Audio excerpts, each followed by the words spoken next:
Si l'art et la culture sont les portes du monde, la danse est sans doute le plus beau chemin pour aller l'explorer.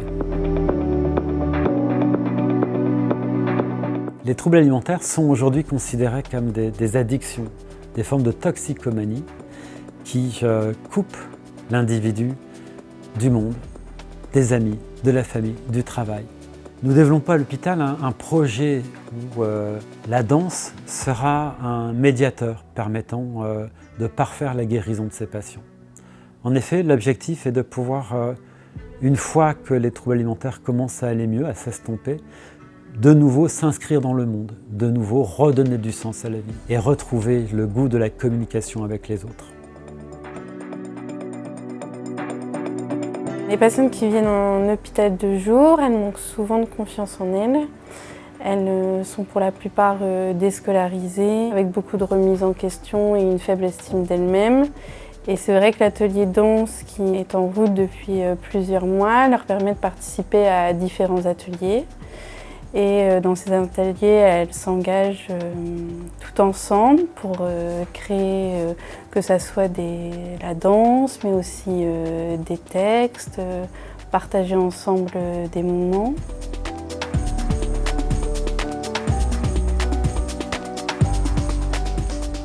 Le projet Danse de l'intime et du voyage, qui est porté par l'hôpital Saint-Vincent-de-Paul, est une construction à 4 étages. 4 niveaux. Le premier étage, c'est avec Shaina, la mise en place d'ateliers de danse au sein de l'hôpital pour des patients qui sont hospitalisés.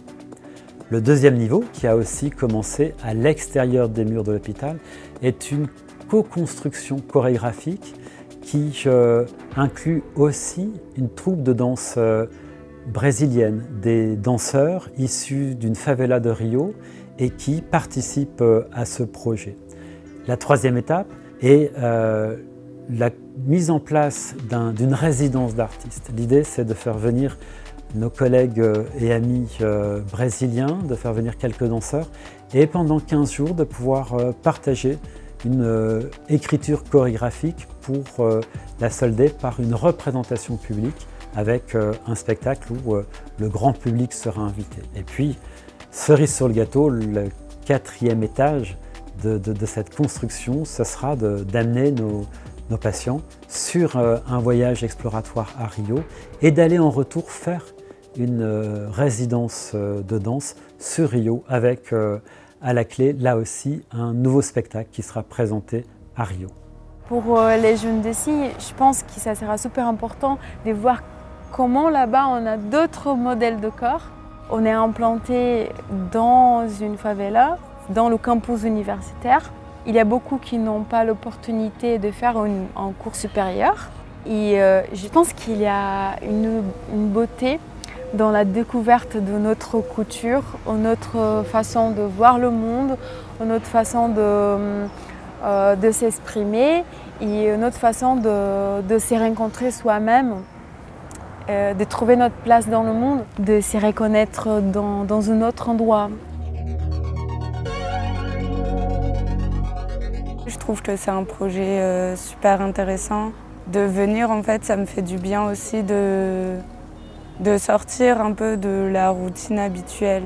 Et maintenant, c'est vraiment un plaisir de danser. Enfin, il n'y a pas d'appréhension avant de danser par rapport à avant. Et dans les moments où je participe aux ateliers, en fait, même si c'est dans l'hôpital, quand je suis en hôpital de jour, c'est comme si la maladie, elle n'était pas là en fait. Ce projet, je pense qu'il peut être enrichissant pour tout le monde. Je trouve qu'à travers la danse, à travers l'art, ils gagnent beaucoup de confiance, la confiance en soi.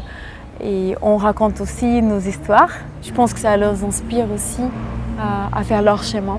Pour nous, en tant que personnel soignant, on se rend compte que les patientes sont plus impliquées dans les soins, qu'elles sont motivées par le projet qu'elles mènent et le résultat qu'il va y avoir. Les anorexiques, les boulimiques souffrent seuls dans leur bulle, coupés du monde, coupés des autres. Et les médiations artistiques, la danse, la musique, la peinture et toute forme d'expression artistique sont des leviers thérapeutiques extrêmement puissants qui complètent les soins conventionnels et qui permettent à tous ces patients en souffrance de pouvoir retrouver le sens de l'autre, le sens de la vie et se remettre en lien avec le monde dans lequel ils ont à grandir et à évoluer.